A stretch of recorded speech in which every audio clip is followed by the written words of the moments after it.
Oh, welcome back to Far Horizons Gaming. My name is Ben, and today we're going to continue on Suzerain. So last time we left off, we opened the H3 highway, we got rid of conscription, and we kind of took a look at the current state of our economic policies.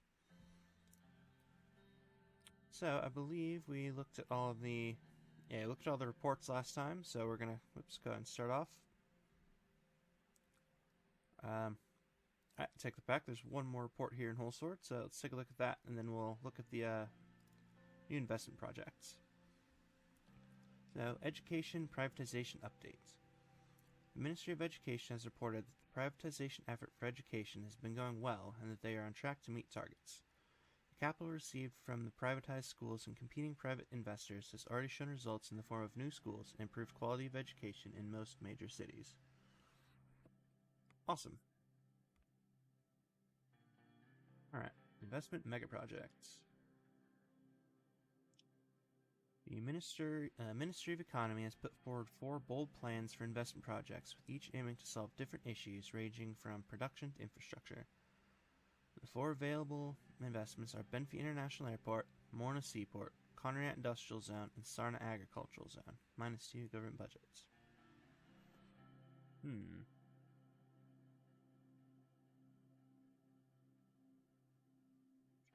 They were talking about last time, but I can't, so it's all good.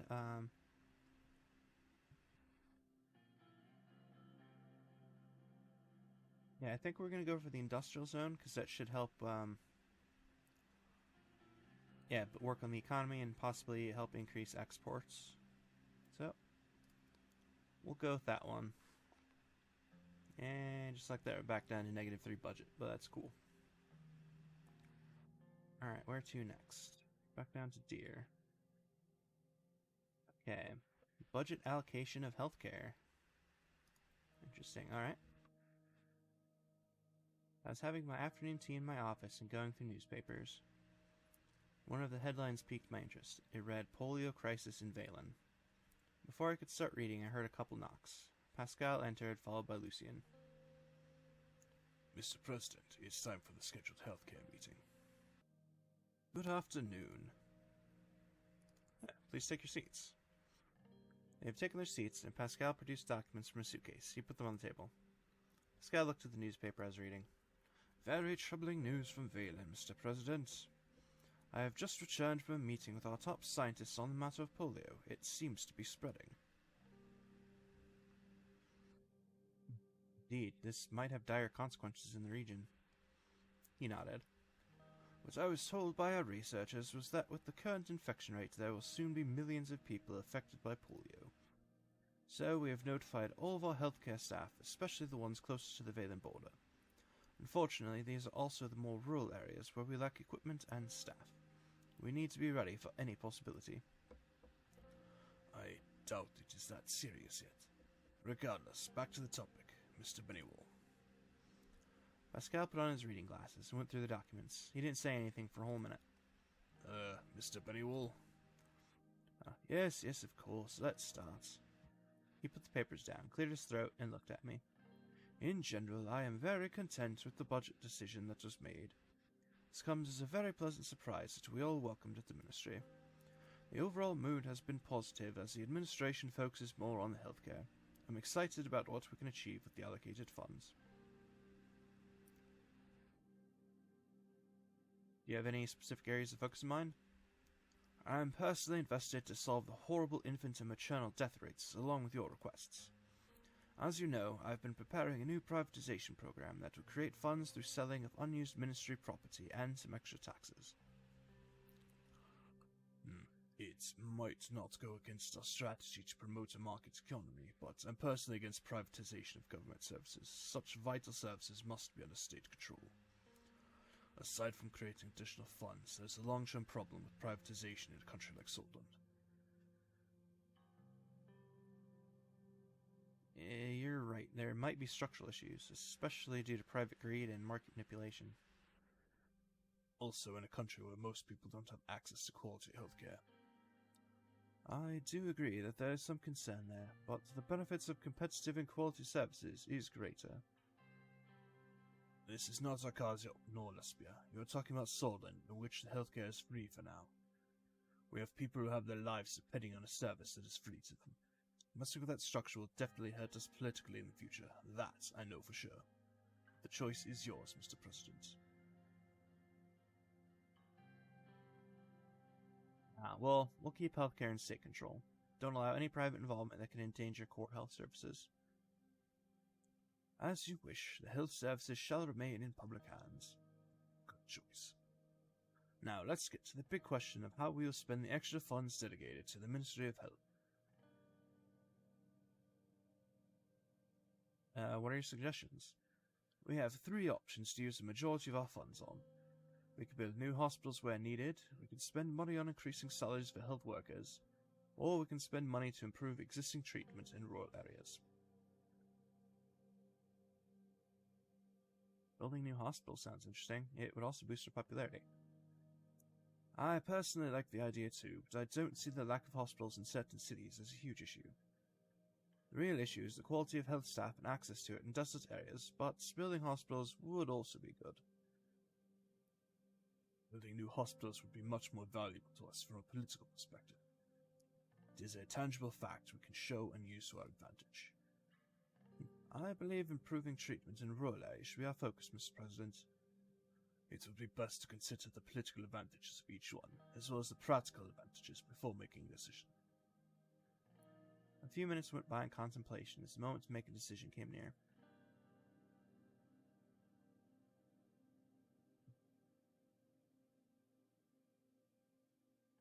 Focus on the rural areas. Improve rural treatment by hiring health staff and upgrading equipment in rural areas. New contracts of improvements will be drawn up immediately. That is all then. Very well. Fruitful meeting nevertheless. Nice and short. Yeah, just the way I like it. Pascal gathered his documents and left along with Lucien.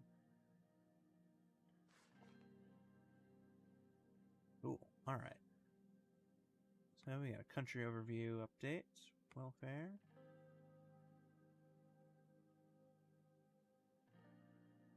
Failed education reform. That's fantastic. Due to a lack of funds, the half-implemented measures of the Ministry of Education has failed and disrupted the system. Nice. But got quality rural health services, though. Improvements to rural health care has increased the quality of services given in the countryside. Cool, yeah. Alright, check the news. Probably gonna be yelling at me about that. Alright, from the Radical. Ishval Ersin is right. The troubling and justified case of Ishval Ersin is making its way from the lower courts to the Ministry of Justice, and by order to the Supreme Court thereafter. The systematic racism felt around the country seems to know no limits, especially when it comes to the largest majority of our nation. The truth is that the situation is very bleak, and the British people demand their long-awaited rights. The Constitution protects the individual rights on paper, but those who uphold and enforce the law pay little attention to such legalities. It's even worse when justified legal cases like these are made and appealed to the Supreme Court. The general outcome is always depressingly unjust. Unfortunately, nobody expects otherwise in this case either. And Geopolitico. Thousands protest the new governor of Helluland. Thousands in Heliport took to the streets to protest the Agnolian government's increasing control over Helluland's administration following the appointment of a new governor. Demonstrators protest the Agnolian government's decision to appoint a governor from the Agnolian mainland without holding any local elections on the island. Foxonian leader Chancellor Hegel was quick to condemn the decision. The majority of the residents of the island still claim Fog heritage or Foxonian ancestry. Experts say that the increasing tensions between Agnoli and Foxon prompted the Agnolian authorities to make this decision, with an aim to increase their control over the island. That's not cool. That might be conflict we get dragged into later on here. So we got a couple more reports here. Ersin versus Swordland. This one they're just talking about in the newspaper. A landmark court filing has been appealed to the Court of Appeals today and is under review by the Minister of Justice. The lawyer and British civil rights activist Ishval Ersin sued the Dire municipality led by Felix Braun, for the infringement of the constitutional rights of equality before the law. The case questions the separate legal treatment of the Blutian Dire, and by extension in the whole of Bergia.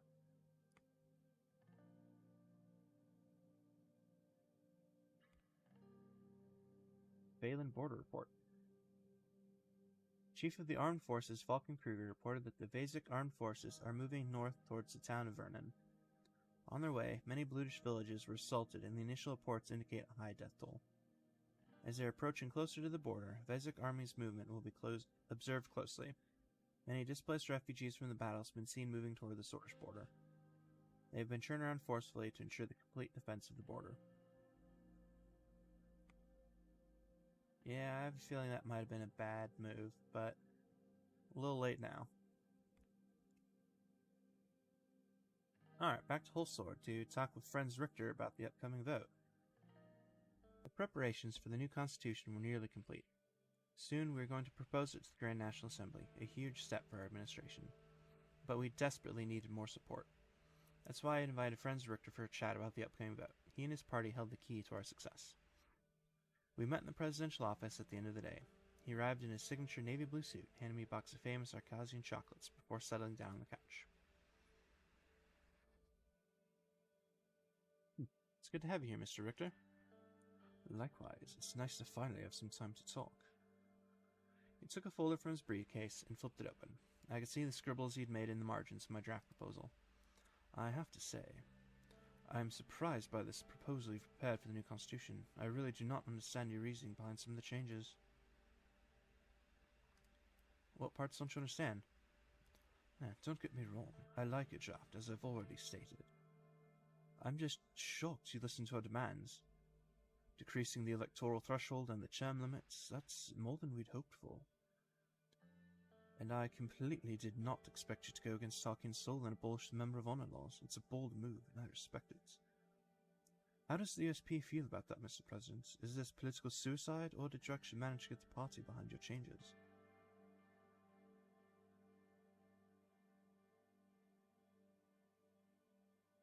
Why would you care if this is political suicide for me? I cannot afford to support another set of failed reforms. I am the opposition leader, after all, Mr. President. People expect me to be hard against you. I've been campaigning for a new constitution for years, and I cannot just let it vanish because of Tarkin Soul's party again. No offense intended. Are you aware the old guard has been reaching out even to PFJP members? I hope you're doing something to contain this mess.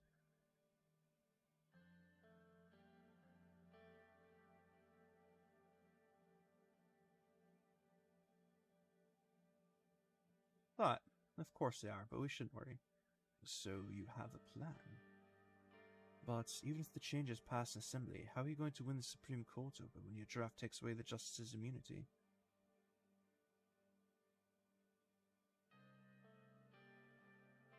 Few connections on the inside. I'm going to handle that. Oh? Is Mrs. Edmonds one of them?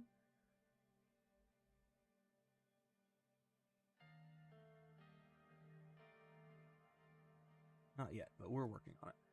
You can't afford to fail this. I hope that you'll succeed, Mr. Rain. I respect what you're doing inside the USP. I'll do my best to flip the Supreme Court as well. You can count on the PFJP's votes.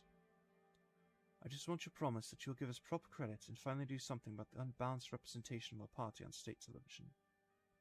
For decades, your party has been doing whatever it could to stay in power while keeping the PFJP silenced. If we're on the same side, I expect you to finally acknowledge all the wrongs that have been done and act against the Soul State apparatus in full force.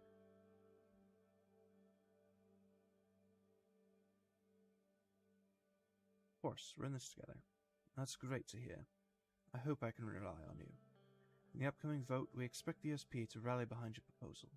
I can assure you, you'll have the PFJP's full support.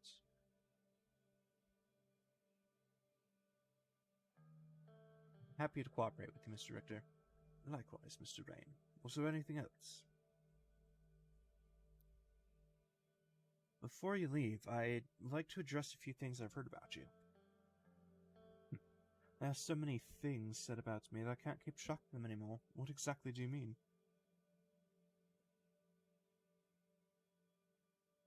I received intelligence that you made a deal with Arcasia and that you tried covering your tracks. What do you have to say about that? Oh, it did come to that after all. Well, I will enlighten you about my relationship with Acacia. As you know, the downfall of President Alfonso was abrupt. He was the only progressive hope we had in the USP. Our brief alliance with him accomplished great things, but we ran into a very concerning revelation. In our last meeting before the USP abandoned him, President Alfonso said that Sol was not gone and still pulled the strings behind his back. He was suspicious about a conspiracy against his reformist agenda, and he feared everything would collapse around him. And it did. Afterwards, the party voted you in.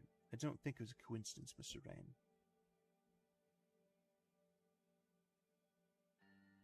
You think Sol and the Old Guard orchestrated all this?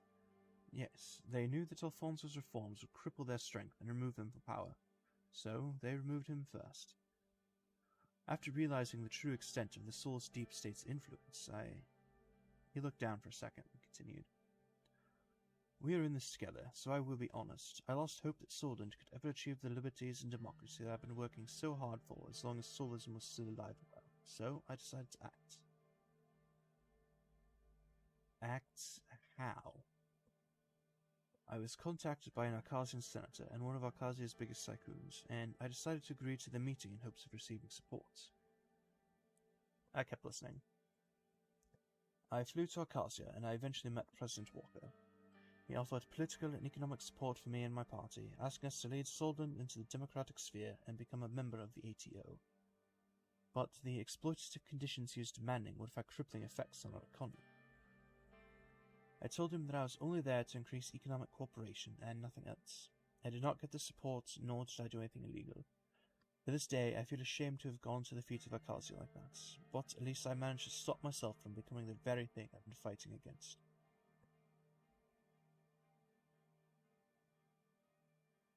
I'm grateful you're telling me all this. Thanks for taking it so well. We must always be honest with one another. You have the authority to investigate this and potentially prosecute me for it. I gave you my trust. I hope I have yours too.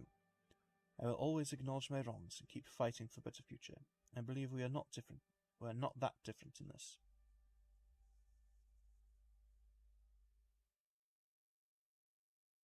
You are correct. I hope to be together in this fight for a better future.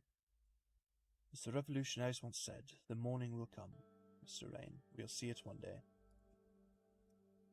Anyway, if you ever want to discuss this topic further, feel free to call me. I don't have anything to hide. He stood up. I'll get going now if you'll excuse me. Thanks for the meeting. We shook hands. It's nice to have a president that we can finally have a dialogue with. He laughed. I'll see you in the history books. Have a nice evening for now. He left the room. Nice. Okay, so I have a feeling I just accidentally lied to him about some of the support we have backing the Constitution changes, but that's okay. That was quite a while back. I don't even remember who Miss Edmonds is, so that's fine. So let's take a look at the newspaper here. Sordland Today, Rain meets Richter. Sordland Today has received an exclusive update about President Rain's constitutional reform process. According to our insider sources, Rain met today with PFJP leader Franz Richter in an attempt to secure the party's votes in the assembly. This meeting could be an indication that the president is truly aiming for democratic reform, as opposed to paying lip service or using the opportunity to consolidate his own power. We will know more once the results of the meeting are announced. And Lockhaven Times, Richter backs Rain's reforms. At a party conference today, the PFJP came out in support of Anton Rain's constitutional changes. Leader Franz Richter announced that the proposal President Rain had submitted to them met the party's standards for democratic reform. It's time our parties stand together in order to make changes to our outdated constitution, said Richter, calling his party members to give support to the proposal. Despite a complete show of support from the PFJP members, the group's deputy chairwoman, Mrs. Suhail, protested Richter's call for bipartisanship and blamed the party leadership for handing Sordland to President Rain on a silver platter. She was seen leaving the meeting during Richter's speech in protest. It is unclear whether the draft that will now go before the Assembly is Rain's original one, or if it has been changed with Richter's input. It is also unclear if Mrs. Suhail's protest will gather support within the party against the proposal. What is clear is that with PFGP's votes, Rain's chances for successfully passing the reforms in the Assembly just got a lot higher. Awesome. Once again, there's still a lot of pushback against trying to reform the country for the better, but alright.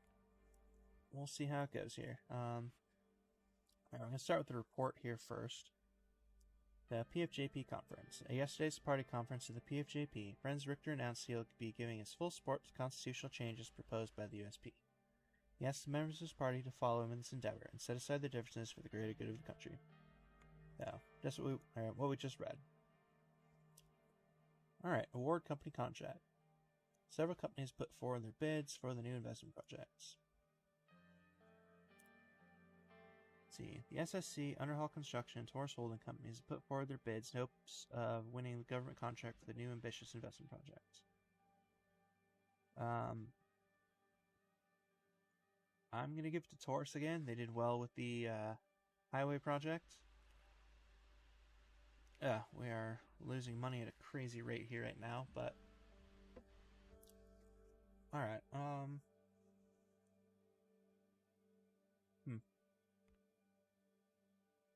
the update on situation of education, or call from Gus Manger. Let's talk to Gus. The sun was setting over Holsword. I was in my office working on the preliminary details that Ciara sent over about the curriculum. The phone rang and I picked it up. Mr. President? Yes, what is it? Mr. Manger is on the line, sir. He said it's about an investment? Ah, excellent. Connect him through. As you wish. Momentary crackling noise indicated the line change. Mr. Manger, to what do I owe the pleasure? Mr. President. As your secretary might have informed you, I'm calling about what we discussed at the party. I'm honestly very glad that I decided to attend Mr. Vice President's little gathering. A very enjoyable party turned out to be even more enjoyable with actual results out of it. Yeah, you're absolutely right. Well then, I'm very happy to inform you that your investment to FC Honorca has been accepted by the board members. Now that we have the president of Sword on my side, I assure you, this year we will be the champions. I sent the signed contract and we received some really nice merchandise from the team. The investment happened at the right time for the end of year profit share too. We were immediately able to reap the financial benefits of last year, which we sent to your personal account. Congratulations are in order, Mr. President. Thank you, Mr. Manger. It wouldn't be possible without you. Thank you, Mr. President. You're too kind.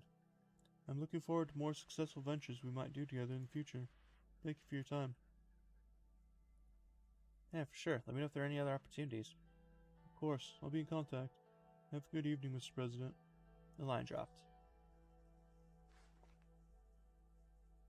Nice. Alright, +1 personal wealth. I'll take that. Alright. Well, I guess let's go talk to Ciara about the apparently failed education reform. After a meeting with the rector and a brief tour of the University of Volgan, we gathered in a room with Ciara. The entire campus was visible from the windows. Students were reading books, studying, and having picnics under the trees. It reminded me of my own time at Holsword State University. At least, the more carefree moments. Reminiscing about the past? Yep, had its ups and downs, but it was still fun. And now we're growing old and bitter. She smiled. Let's not get sidetracked. I want to start off by saying this. Although you swore you would focus on education during your term, you've not lived up to that promise. A fact that the people will not forget. The state having had to rely on privatization funds is a disgrace. We are letting private interests meddle in the most essential service, learning. New private schools are increasing the disparity of services in education. Lower-income households can't afford the private school in their district and might need to send their students, I think, to a public school far away.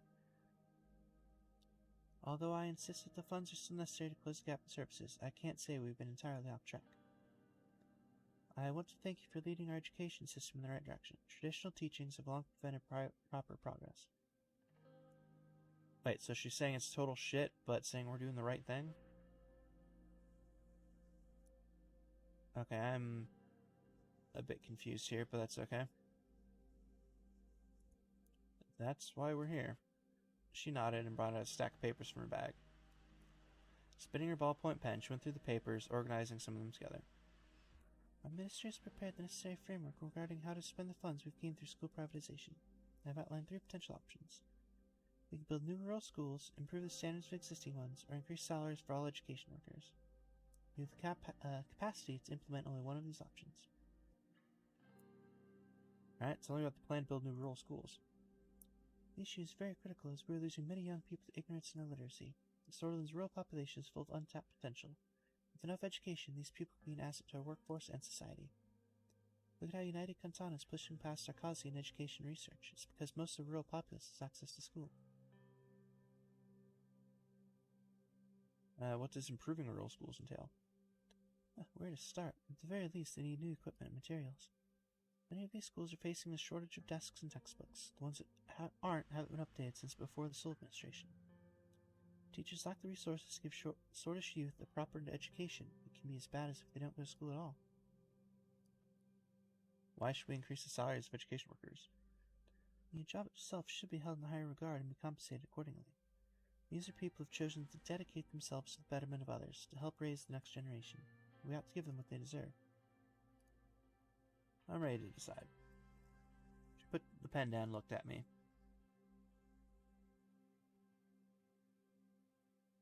Build new rural schools. Our primary goal must be increase access to education. It feels gratifying when we're finally serving the people directly. I'll pass it down to the ministry. That's all there is for now. I have talked with Miss Uno to schedule some time to discuss the curriculum. She's a very astute woman, your secretary. You may want to consider promoting her. We'll meet again very soon. Thank you for your efforts. Sarah put the papers back in her bag and left the meeting room. Alright, so that meeting was slightly strange and confusing, but that's alright. Country overview.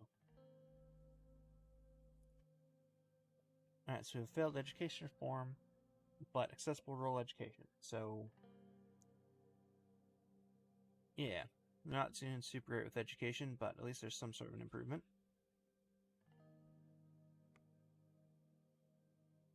Alright, let's take a look at the newspapers here. From the Whole Sword Post, a new mega project, Conrad Industrial Zone. President Rain has just announced the plans for a brand new industrial zone in Conrad. As per the announcement, Taurus Holding has been awarded with the contract, and they'll be taking over the daunting task they'll be transforming the city.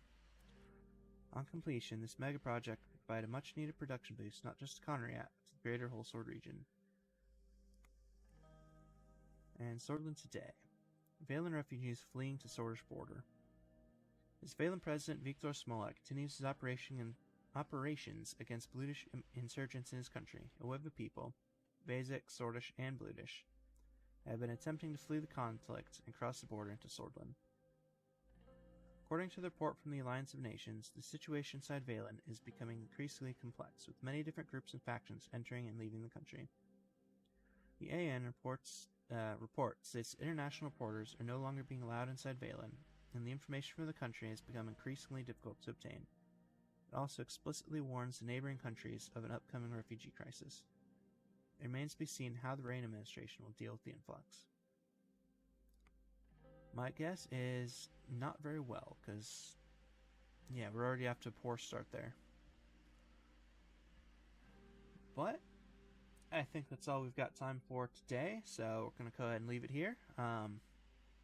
So if you enjoyed this video, please like and subscribe, and as always, thank you very much for watching, and I hope to see you all next time.